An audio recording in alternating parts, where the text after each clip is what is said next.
नमस्कार बच्चों, आपका बहुत बहुत स्वागत है आपके अपने करंट हेवन यूट्यूब चैनल पर। मित्र देखिए, जो ये सेशन चल रहा है आपका, ये आपके मतलब कि डीएलएड थर्ड सेमेस्टर का एसएसटी चलाया गया है यहाँ पर नाम से।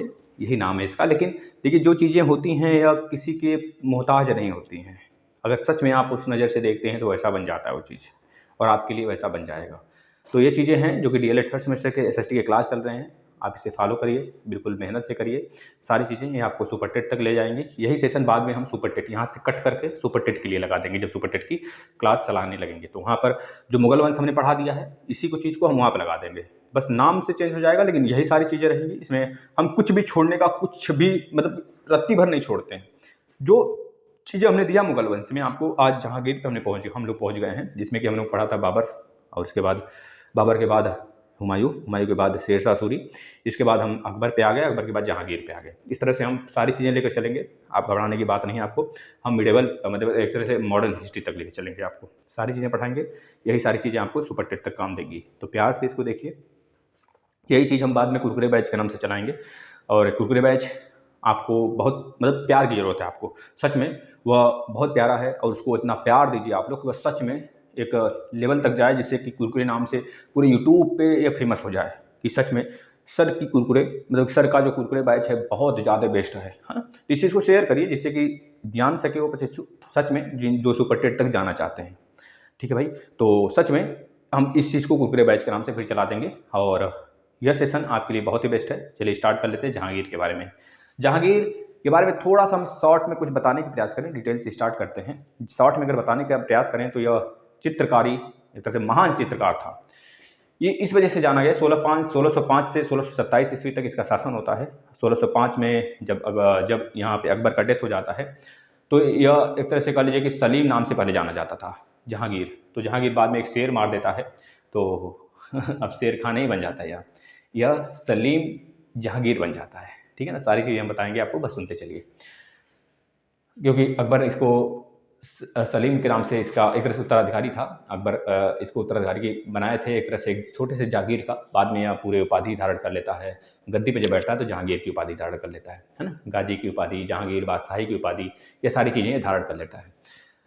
तो अब यह 1605 से 1627 तक कार्य करता है। लेकिन बीच में हम आपको थोड़ी सी चीज़ बता देते हैं कि जो यह चित्र इस प्रकार से बनाता था भाई ना, मतलब कि अगर 4-5 चित्रकार को बुला दिया जाए, है ना, 4-5 चित्रकार को अगर बुला दिया जाए और कहा जाए भाई जहांगीर को वहाँ सटा दीजिए, और आप एक मनुष्य को बनाइए, आदमी को बनाइए, जिसका मूछ, दाढ़ी, बाल, मतलब एक तरह से बहुत ही बेस्ट तरीके से मूछ, दाढ़ी, बाल, कान, नाक, आँख, भौं या आँख की भौवें हों, ब्रो हों आँख के, और प्लस आँख हो, तो इस चीज़ को बना दिया जाए फेस अच्छे से। अब अलग अलग पर्सन बनाया हो, कोई एक ब्रो, कोई पर्सन ब्रो बनाया हो, कोई पर्सन या आँख का जो या मतलब बरौनी क्या बोलते हैं, भौं बोलते हैं, भौं भौं और ब्रो, कोई आँख बनाया हो, कोई हाथ बनाया हो, कोई नोज बनाया हो, कोई दाढ़ी बनाया हो, कोई यह बनाया हो, क्या बोलते हैं, मोछ बनाया हो, कोई दाढ़ी बनाया हो। मतलब इस तरह से मुस्टाच वगैरह बनाने के बाद अब बुलाया जाए जहांगीर को। जहांगीर से बोला जाए कि पहचानिए यह भौं किसने बनाया है। पहली बात तो यह पहचान लीजिए कि यह क्या, ये फिगर कितने लोगों ने मिलकर बनाया है। बंदा इतना तेज था कि बता देता था 4 या 5 लोगों ने बनाया है।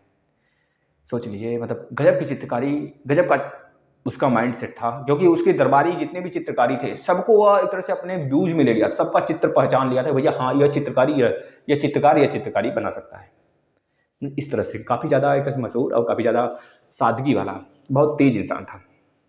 अब देखिए स्टार्ट करते हैं। अकबर का उत्तराधिकारी सलीम हुआ, जो 24 अक्टूबर 1605 ईस्वी में नूरुद्दीन, क्या भैया, नूरुद्दीन मोहम्मद जहांगीर बादशाही गाजी की उपाधि, क्या भैया, नूरुद्दीन मोहम्मद जहांगीर बादशाही गाजी की उपाधि धारण कर गद्दी पर आसीन हुआ, गद्दी पर बैठा। इस चीज को याद रखना, कब गद्दी पर बैठा, 24 अक्टूबर 1605 को याद रखना है। जहांगीर का जन्म जो हुआ था 30 अगस्त 1569 ईस्वी में हुआ था। इस बात को याद रखना है, 1569 ईस्वी में हुआ था। 30 अगस्त 1569 ईस्वी में हुआ था। अकबर ने अपने पुत्र का नाम सलीम सूफी संत शेख सलीम चिश्ती के नाम पर रखा था। जो उसका नाम था सलीम, उन्हीं के नाम पर था। जो एक तरह से चिश्ती के सूफी संत थे, उनका नाम था शेख सलीम, उनके नाम पर रखा गया था, याद रखना है। जहांगीर को न्याय की जंजीर के लिए याद किया जाता है, क्योंकि जैसे उन्होंने न्याय का जंजीर लगाया था कि कोई भी अगर न्याय चाहता है हमारे दरबार में, तो वह जो न्याय की जंजीर थी वह सोने की बनी थी, पूरी की पूरी घंटा था, वह एक लाइन से लगा दिया गया था, जो कि इस घंटे को बजाएगा उसकी न्याय सुनी जाएगी 24 घंटे, 24 गुणे 7, मतलब कि पूरे हफ्ता और 24 घंटे। यानी कि कहाँ पे यह स्थापित किया गया था? आगरा के किले के शाहबुर्ज, आगरा का एक किला था शाहबुर्ज, एवं यमुना तट था, उसमें एक रस्सी सी बांध दी गई थी, जो भी घंटी को बजाएगा वह उसकी गुहार लगाएगा न्याय का, उसकी न्याय सुनी जाएगी। इस प्रकार से न्याय का बहुत ही ज़्यादा एक तरह से बादशाह के रूप में जाना गया। और ये जहांगीर न्याय की जंजीर चलाया था, यह बहुत जरूरी है। न्याय की जंजीर किसने स्टार्ट किया था? तो बताएंगे जहांगीर ने स्टार्ट किया था। भाई जहांगीर याद रखना है, जहांगीर के समय चित्रकारी जो था बहुत ही ज़्यादा चरमो सीमा पे था। जहांगीर द्वारा गुरु, अभी बताते हैं गुरु के बारे में, जो सिख गुरु थे उसके बारे में थोड़ा सा और पहले हम लोग चलते हैं। जहांगीर द्वारा शुरू की गई तुजुक ए जहांगीरी नामक आत्मकथा को एक तरह से पूरा करने का श्रेय मोतबिंद, तो उनका नाम था मोतबिंद खां को है। पूरा का पूरा जो जहांगीर द्वारा जहांगीर नामक आत्मकथा है, उसका नाम था तुजुक ए जहांगीरी, वह किसने लिखा था? मोतबिंद खां के द्वारा लिखा गया था, एक तरह से उन्हीं के नाम पे जाता है। जहांगीर के सबसे बड़े पुत्र खुसरो ने 1606 ईस्वी में विद्रोह कर दिया, पिताजी के विरुद्ध विद्रोह कर दिया और इसको मारना पड़ा एक तरह से जहांगीर इसको बंदी बना लेते हैं।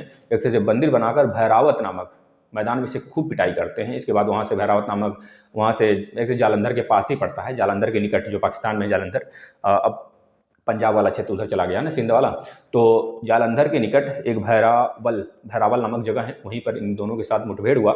और जाहिर सी बात है जहांगीर बहुत ताकतवर था और अपने सबसे बड़े पुत्र खुसरो को एक तरह से बंदी बना लेता है और इसको कारागार में डाल देता है। इस खुसरो को एक तरह से सहयोग किए थे जो गुरु थे, पांचवें गुरु, सिख गुरु के पांचवें गुरु थे, उनका नाम था, भैया याद रखना है, अर्जुन देव उसका सहयोग किए थे।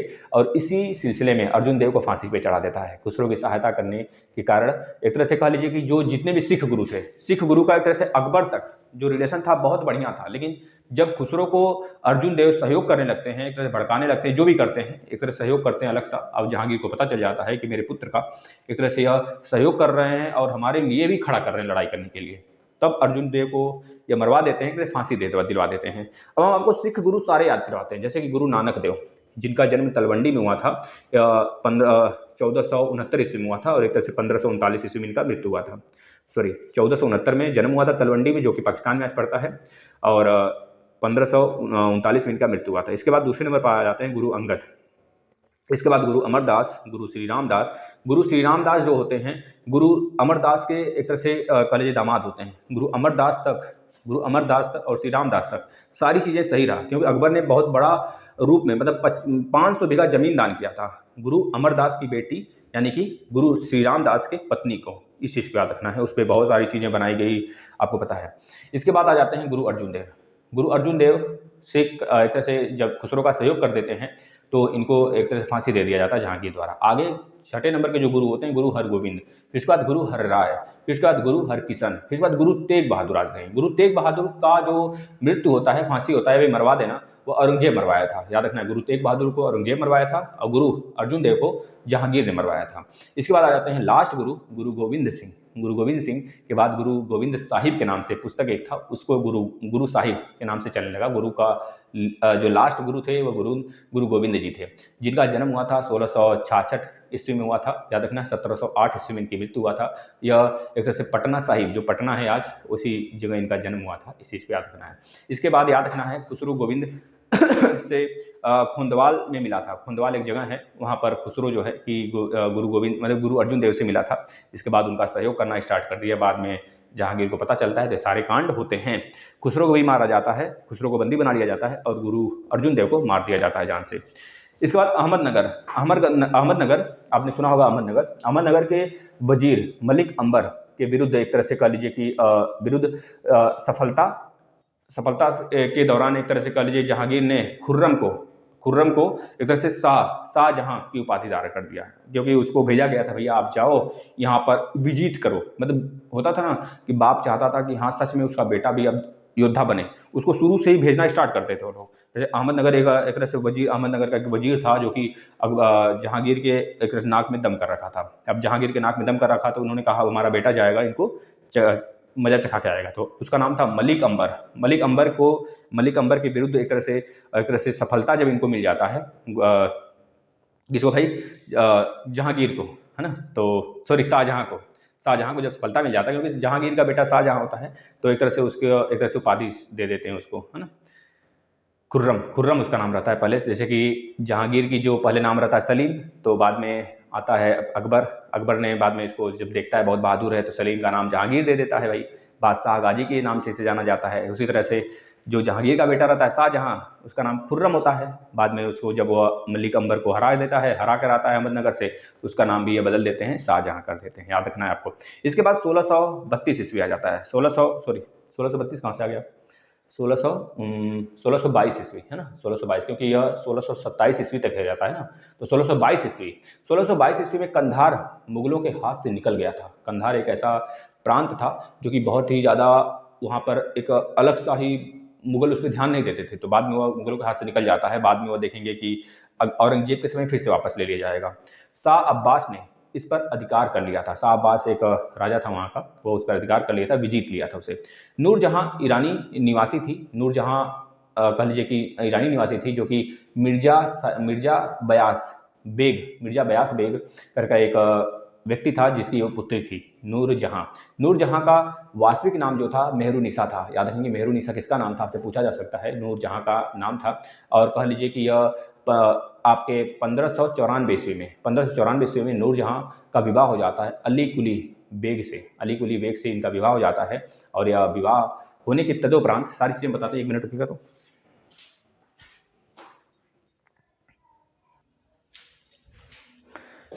इसके बाद जो मेहरुनिसा होती है, नूरजहां जिसको कहा जाता है भैया, तो वह एक तरह से सलीम मतलब अली कुली बेग का एक तरह से विवाहित हो जाती है वहाँ से।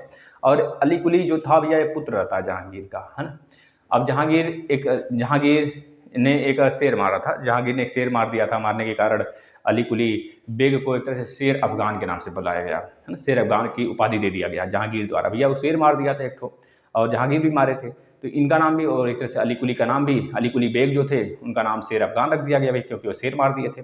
अब वह शेर खां नहीं है आपका, है ना, बहादुर शाह नहीं है, मतलब कि जो आपका शेरशाह सूरी वो नहीं है। शेरशाह सूरी तो वो भी शेर मारा था, जो उसकी लोहानी करके था, उसका संरक्षक बना था ना शेरशाह सूरी। जब वो शेर मारता है तो उसका नाम शेर खां हो जाता है। तो इस तरह सभी लोग शेर मारने लगे तब, तो ये भी शेर एक मार दिया। जब शेर मार दिया भैया अली कुली, इसका नाम भी हो गया शेर अफगान की उपाधि से मिल गया भाई। अब 1607 ईस्वी में क्या होता है, शेर अफगान की मृत्यु हो जाती है। शेर अफगान मर जाता है। इसके बाद मेहरुनिसा जो इसकी वाइफ होती है, जो मेहरुनिसा नाम होता है जिसका, वो अकबर की विधवा जो रहती है सलीमा बेगम, एक तरह से उसके एक तरह सेवा के लिए इसको नियुक्त कर दिया जाता है। भैया आप सेवा सत्कार करोगी मस्त तरीके से, है ना। एक तरह से कर लीजिए, उसका सेवा वगैरह करने लगी वो, और अपना जीवन उसी में बिता लेती थी। पूरा जीवन उसका कट गया। इधर देखेंगे तो सर्वप्रथम जहांगीर जो रहता है, जहांगीर ने नवरोज त्यौहार का सबसे पहले किस मुगल ने शुरुआत कराया, तो बता देंगे जहांगीर ने शुरुआत कराया। और कह लीजिए कि इस अवसर पर मेहरुनिसा को देखा और सौंदर्य पर मुग्ध हो गया मेहरुनिसा को देखकर, है ना। कौन भाई, जहांगीर ने सौंदर्य के कारण बिल्कुल ही उसके मुग्ध हो गया। मुग्ध होकर जहांगीर ने मई 1611 ईस्वी में उससे विवाह कर लिया। सोच लो, अब सोच लीजिए, जहांगीर ने उससे विवाह कर लिया, और कितना ज़्यादा, अब क्या कहा जाए, है ना। इस चीज़ को आप सोच सकते हैं। वो लोग भाई भाई से, बहन बहन से, इस तरह से उससे विवाह, मतलब समझ रहे हैं ना, सारी चीज़ें हो जाती थी। विवाह के पश्चात एक तरह से जहांगीर जो था, उसने मेहरुनिसा एवं नूरजहां की उपाधि, मेहरू जो निशा थी, नूर महल एक बनवाया, और उनको एक उपाधि दिया, नूरजहां की उपाधि दिया। याद रखेंगे, इस उपाधि से नूरजहां को सम्मानित किया जाता था। जब भी बुलाया जाता था तो नूरजहां के नाम से उन्हें जाना गया। और जहांगीर ने चांदी की एक तरह से सिक्के भी जारी किया उनके नाम से। याद रखना है, चांदी के सिक्के भी नूरजहां को बहुत प्यार करता था। कहा जाता है जब वो अपने दरबार में बैठा रहता था, तो झरोखों से उन्हें देखा करता था, मतलब वह झरोखों से उनको देखा करती थी, है ना। तो इस तरह से आज भी है वो चीज़ें, सारी चीज़ें हैं दिल्ली वगैरह में, तो आप उसको जाकर देख सकते हैं। वहाँ पर वो सारी चीज़ें आपको, जो जब जाएंगे घूमने वहाँ पे आप, तो वहाँ पे आपको दिखाया जाएगा, जो कि आपको घुमाएगा, जो वो खुद बताएगा आपको, यहाँ से ये सारी चीज़ें होती थी। आप खुद देख सकते हो, उससे झरोका वगैरह सब कुछ लिखा है भाई, बाकायदे। ये हम लोग का स्मारक है, यह संरक्षित रहेगा। मतलब कि कई युगों तक ये संरक्षित रहेगा, जब तक है तब तक संरक्षित इसका सरकार करेगी आर्टिकल नंबर 50 के थ्रू। जहांगीर ने एक तरह से कहिए कि नियास बेग को शाही दीवान बनाया था। नियास बेग एक थे जो कि जिनको उन्होंने एक तरह से क्या शाही दीवान बनाया था। इम्ताद उद दौला कई उपाधि भी दी थी उसे, और जहांगीर के शासनकाल में ईरानियों ने एक तरह से बहुत ज़्यादा मतलब उच्च पद प्राप्त कर लिए थे। ये सब जितने भी ईरानी थे, और ईरानी तुरानी आपने सुना होगा, तो ये सब बहुत उच्च पदों पर जाकर बैठ गए थे। लेकिन लाडली बेगम शेर अफगान एवं मेहरुनिसा की पुत्री थी। जो लाडली बेगम थी वो शेर अफगान और मेहरुनिसा की पुत्री रहती है। अब इसी से मेहरुनिसा जो लाडली बेगम होती है, जो देखिए यहाँ पर भाई भाई हो गए, भाई मतलब जैसे कि अब अपना नहीं लिया जाएगा, पहले होता था, अभी भी होता है मुस्लिमों में, कि एक भाई मतलब एक बाप के दो बेटे हैं, तो दोनों बेटों के में से एक का बेटा हुआ, एक की पुत्री हुई, तो दोनों की शादी करा दी जाती थी। हम लोग के यहाँ क्या चाचा चाची इस तरह से देखा जाता है, लेकिन उन लोग में ऐसा होता है, मामा के लड़की की शादी वैसे अक्सर हो जाता है। अब तो क्या है कि सब होने लगा है, और अब तो हिंदू में देखेंगे तो अलग कास्ट के लोग भी होने लगा है, और होना भी चाहिए भाई, सबकी मर्जी होती है तो होना भी चाहिए, क्योंकि माँ बाप समझ सकते हैं, क्योंकि उनकी खुशी, बच्चों की खुशी में उनकी खुशी होती है। तो इस तरह से लाडली बेगम शेर अफगान एवं और जो मेहरुनिसा थी उनकी पुत्री थी। बाद में क्या होता है, जिनकी शादी करा दिया जाता है जहांगीर के दूसरे पुत्र से, जिनका नाम रहता है शहरयार नामक। क्या नाम रहता है, याद कर लीजिए, शहरयार से शादी हो जाता है मेहरुनिसा का, या जहांगीर का पुत्र होता है। अब यह बच्चा क्या करता है, उसी विधवा को एक तरह से कह लीजिए कि मतलब विधवा क्या था, मतलब एक तरह से उसकी पुत्री रहती है लाडली बेगम, उसके साथ यह अपना राजपाट करने लगता है। इसके बाद क्या होता है भैया, उधर देखें नूरजहां की जो माँ थी, नूरजहां की माँ और कह लीजिए कि जिसका नाम था असगत बेगम था, उन्होंने एक तरह से इत्र की व्यवस्था करी थी। जो ये कन्नौज हमारा एक तरह से फेमस है ना, एक तरह से पूरा यूपी का जो कन्नौज है वह इत्र के नाम से ही जाना जाता है। तो अगर गलत हूँ तो बता सकते हैं आप कि कन्नौज ही है या फिर दूसरा कोई जिला है यूपी का। तो नूरजहां की माँ जो थी असमत बेगम, याद रखेंगे, असगत नहीं, असमत बेगम खां को एक तरह से कहा जाता है भैया, यह इत्र बनाया करती थी, और इत्र के नाम से बहुत ज़्यादा फेमस थी, इत्र के लिए जानी जाती थी। जहांगीर के 5 पुत्र थे। क्या क्या नाम था भैया, खुसरो। वैसे तो जहांगीर के बहुत सारे पुत्र थे, बाद में लगभग 3 पुत्रियां और 5 पुत्र बचे थे, और बाकी सब मर गए थे। बाकी 14 थे शायद, 14 के आसपास में एक तरह से बच्चे थे। वैसे तो इनके पास, ये लोग के पास बहुत ज़्यादा वाइफ होती थी ना, क्योंकि एक पत्नी से ये लोग बच्चे नहीं, मतलब बहुत सारी इनकी पत्नियाँ होती थी एक एक के पास, कम से कम नहीं तो 10-15 ऐसे हुआ करती थी, बहुत सारी हुआ करती। नाम मात्र जो हम लोग जानते हैं 4-5, लेकिन हुआ करती थी बहुतें। इनके राज दरबार में जितनी भी औरतें हैं, इन सब का उपभोग ही होती थी, इस चीज़ को समझ लीजिए। जहांगीर के 5 पुत्र थे, खुसरो, परवेज, खुर्रम, शहरयार, एक तरह से जहांदार। यह सारे के सारे 5 पुत्र थे। बाद में खुसरो विद्रोह करता है, आपको पता है खुसरो एक तरह से सबसे बड़ा पुत्र रहता है, और बहुत सारी चीज़ें होती हैं। शहरयार, वही शहरयार रहता है जिसकी शादी हो जाती है भैया लाडली बेगम से, याद रखना है आपको, ठीक है ना। मेहरुनिसा की पुत्री रहती है, मेहरुनिसा, और शेर अफगान जो शेर मार दिया था, तो उसको शेर अफगान के पास दे दिया गया था। अली कुली ही ने मारा शेर भाई, वो शेर मारा। जहांगीर का एक पुत्र, मतलब जहांगीर का पुत्र रहता है अली कुली, उसको शेर मार देता है, तो उसको शेर अफगान के नाम से जाना जाता है। फिर उसकी पुत्री, मतलब उसकी जो वाइफ होती है, उसकी वाइफ से मतलब एक तरह से कह लीजिए उसका एक बच्ची होती है जिसका नाम लाडली बेगम होता है। अब लाडली बेगम की जो शादी होती है जहांगीर के दूसरी कह लीजिए कि दूसरे बेटे से उसकी शादी करा दी जाती है। इस तरह से कहानी होता है। एक तरह से महावत खां का नाम आपने सुना होगा। महावत खां ने झेलम नदी के तट पर 1626 ईस्वी में जहांगीर, नूरजहां एवं उसके भाई आसम खां को एक तरह से कह लीजिए कि बंदी बना लिया था उसी जगह। तो उसके बाद बहुत सारी चीज़ें आगे होती हैं, हम बताते हैं। अब देखिए, मुगल चित्रकला के लिए बहुत ज़्यादा फेमस था। मुगल जो है चित्रकला के लिए बहुत ज़्यादा फेमस था। हमने बताया आपको कि इसके चरमोत्कर्ष पे था, बिल्कुल, है ना। तो ये चीज़ें पूछी जाती हैं आपसे कि कौन से मुगल शासक थे जिसके समय चित्रकला पर चरमोत्कर्ष पे था। तो याद रखना, जहांगीर के शासनकाल में यह बहुत चरमोत्कर्ष पे था। जहांगीर के दरबार में जो एक तरह से प्रमुख चित्रकार थे, उनका बहुत सारे चित्रकार थे। जैसे हम नाम लिखवा रहे हैं, आप लोग लिख लीजिए। आगा राजा करके था, है ना। आगा राजा था, और कह लीजिए कि एक तरह से उसका नाम था भैया हसन करके था। एक तरह से मोहम्मद नासिर करके था। इसके बाद मोहम्मद मुराद करके था। मोहम्मद मुराद और मोहम्मद नासिर बहुत ज़्यादा ये दोनों इंपॉर्टेंट थे। मतलब यह उस्ताद मसूर करके भी एक था। ये क्या करता था, सबको एक तरह से परख चुका था कि कौन कितना अच्छे से बना सकता है, मतलब किसकी कलाकारी ऐसी है। बहुत ज़्यादा जानकार था भाई, इसके दिमाग में चित्र बहुत तेज छपता था जहांगीर के समय। जहांगीर के तो किसी का भी चित्र देखता था, बता देता भैया यह मोहम्मद मुराद का है चित्रकला, चित्रकारी, और यह मोहम्मद नासिर का चित्रकारी है, यह अग्न राजा का है, यह हमारा एक तरह से हसन का है, इस तरह से यह बता देता था। बिशन दास, सॉरी क्या नाम था, हाँ बिशन दास, बिशन दास भी एक इसका चित्रकारी रहता है। मनोहर एवं एक तरह से गोवर्धन करके इसका चित्रकारी रहता है, एक तरह से फारूक वेग करके रहता है, दौलत करके रहता है। ये सब इसके चित्रकारी होते हैं भाई, जो कि जब चित्रकार होते हैं जो कि चित्रकारी करने के लिए इसके दरबार में आते थे, समय समय पर बुलाया जाता था इसके द्वारा। जहांगीर ने आगा राजा जो था, आगा राजा के नेतृत्व में एक तरह से आगरा का एक तरह से एक चित्र एक रहता है, जिसका एक तरह से कह दीजिए उसका क्या नाम रहता है,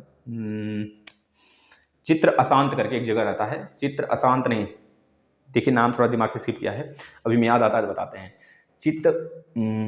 चित्र करके रहता है, चित्र पसानी या फिर चित्र पशांत, ऐसे कुछ नाम होता है, थोड़ा अटपटा नाम है उसका, जो कि आगरा में अभी भी स्थित है। वो एक तरह से कह लीजिए कि उसकी स्थापना कराया गया था आगा राजा एक चित्रकारी रहता है, उसके द्वारा उसके नेतृत्व में, जहांगीर के नेतृत्व में उसको कराया गया था वो सारी चीज़ें। तो याद रखना है, हमजा नामक एक तरह से विषय है जो कि चित्रकला के लिए बहुत ज़्यादा फेमस है। हमजा हो गया, बहुत सारी चीज़ें हैं, जैसे कि बिहार की आप देखेंगे बहुत ज़्यादा चित्र हैं, चित्रकला हैं, बहुत ज़्यादा फेमस है ना। 1 मिनट हम थोड़ा पानी पी लेते हैं।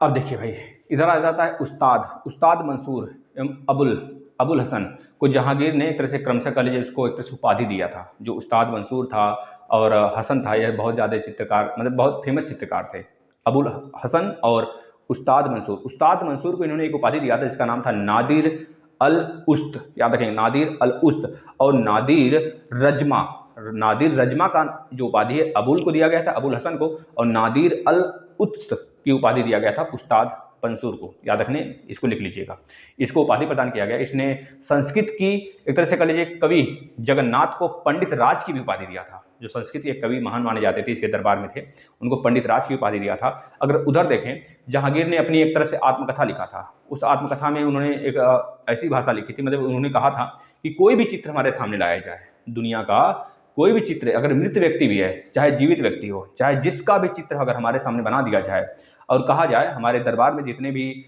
चित्रकार हैं उनसे कहा जाए कि दुनिया के, मतलब एक तरह से हमारे राजपाट जितने भी राज क्षेत्र के चित्रकार हैं उनको बुला के बनवा दिया जाए, कोई भी कृति बना दिया जाए, चित्रकार की कोई भी कृति बनवा दी जाए। कुछ चार, मान लीजिए पाँच लोग हैं, पाँचों को एक, किसी ने नोच बना दिया, किसी ने दाढ़ी बना दिया, किसी ने नोच बना दिया, किसी ने भवें बना दी, किसी ने ब्रो बना दिया, मतलब इस तरह से बना दिया, बनाने के बाद हट जाए। इसके बाद हम बता देंगे कि सच में इस चित्रकार में कितने ऐसे पर्सन हैं जो मिलकर बनाए इस चित्र को, वो बता देंगे। प्लस ये भी बता देंगे कौन से पर्सन किसको बनाया है भाई।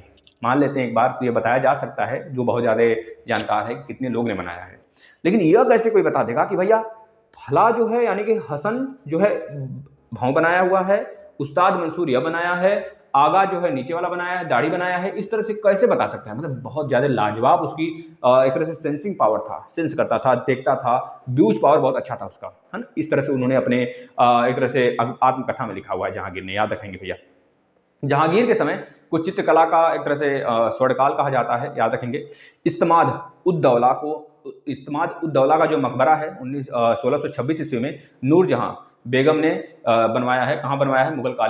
मुगल मतलब एक तरह से बनवाया है। अब यह जो वास्तुकला है, इस्तेमाद उद्दौला का जो मकबरा है, यह उस समय का सबसे बेहतरीन वास्तुकला के अंतर्गत आता है, और जो कि श्वेत संगमरमर से बनाया गया है, बिना दाग वाला। अभी तक वो बहुत ज़्यादा फेमस है, अभी जाके निर्मित है, आप देख सकते हो। सर्वप्रथम इसी इमारत में कह लीजिए पित्रा द्वारा नामक एक तरह से जड़ाऊ काम किया गया था। पित्रा एक वास्तुकारी है, उसके द्वारा जड़ाऊ कार्य किया गया था। मतलब लगाना होता था ना, मोती वगैरह लगाना और बहुत सारी चीज़ें उसमें जड़ना, आज भी वो चीज़ें आपके सामने हैं। अशोक के कौशाम्बी स्तंभ जो वर्तमान में प्रयाग में स्थित है, पर उस पर जो है समुद्रगुप्त की प्रथम प्रशस्ति तथा जहांगीर का लेख उत्कीर्ण कराया गया था। उत्कीर्ण है, आज भी जाकर देख सकते हैं आप। जहांगीर का जो मकबरा है भैया, वह नूरजहां द्वारा बनाया गया था। उनकी जो वाइफ थी नूरजहां द्वारा बनवाया गया था, याद रखेंगे। और जहांगीर के शासन काल में एक तरह से कैप्टन हॉकिंस, आपको पता है, पूछा जाता है, कैप्टन हॉकिंस जब यूरोप से चला था, क्योंकि उस समय इंग्लैंड अंग्रेजों का दबदबा बहुत ज़्यादा हो गया था, बहुत ज़्यादा आने लगे थे। बाद में आपको पता है 1600 ईस्वी से 1608 ईस्वी में सूरत में, 1611 ईस्वी में उन्होंने कोच्चि में एक तरह से अपना कोठी बनाना स्टार्ट कर दिए थे। याद रखेंगे सारी चीज़ें, हम बताएंगे, मॉडर्न हिस्ट्री में घबराने की बात नहीं है। तो याद रखेंगे जो इनके दरबारी में थे, कैप्टन हॉकिंस हो गए, जैसे कि अंग्रेज था, जैसे थॉमस रो था, विलियम फिंच था, एडवन टेरी था, और जैसे कि बहुत सारे यूरोपीय आते थे इनके दरबार में आए थे। लेकिन पूछा जाता है जो हॉकिंस रहता है, कैप्टन हॉकिंस, ये किसके दरबार में आना शुरू किया था, किसके दरबार के लिए चला था वहां से? वो चला था अकबर के दरबार में आने के लिए। लेकिन उसे क्या पता कि भैया अकबर मर चुका है, अब शासन है जहांगीर का। अब जब पहुंचता है वो तो पता चलता है जहांगीर का शासन है। तो पूछा जाता है आपसे कि वह किसके दरबार के लिए निकला था वहां से, तो बताएंगे अकबर के दरबार के लिए वो आया था, अकबर के यहाँ आया था। लेकिन बाद में उसे पता चलता है अकबर का डेथ हो गया है, तो जहांगीर मिलता है, तो पहुंचा था जहांगीर के दरबार में। ये बात याद रखेंगे जो आपसे पूछा जा सकता है। अब हम कल लाएंगे जहांगीर के बाद शाहजहां के बारे में, शाहजहां के बाद औरंगजेब के बारे में, उसके बाद उत्तर मुगल काल के बारे में, फिर इनका एक तरह से इनके समय राज व्यवस्था कैसा था, अर्थव्यवस्था कैसा था, उसके ऊपर एक वीडियो बनाएंगे। उसके बाद हम मॉडर्न हिस्ट्री स्टार्ट करेंगे। 4-5 दिन का खेला और है, खत्म हो जाएगा। यह सारा सेशन आपके सुपर टेट तक काम आएगा। धन्यवाद। कैसा लगता है बताइएगा प्लीज़, आपसे रिक्वेस्ट है। कुरकुरे बैच के नाम से सुपर टेट के सारे क्लास चलाए जाएंगे भविष्य में, और कुरकुरे बैच का जो 4th सेमेस्टर चल रहा है वो आप देखेंगे ही देखेंगे भाई, 3rd के बाद 4th तो देना ही है। तो कुरकुरे बैच को थोड़ा प्यार दीजिए, क्योंकि बहुत प्यारा है कुरकुरे जी, उसको आपकी प्यार की जरूरत है, मतलब उस बैच को प्यार की जरूरत है। तो प्लीज़ रिक्वेस्ट है, शेयर करेंगे, अपने भाई बहन को बताइए, जिससे कि वह जुड़ सके। धन्यवाद।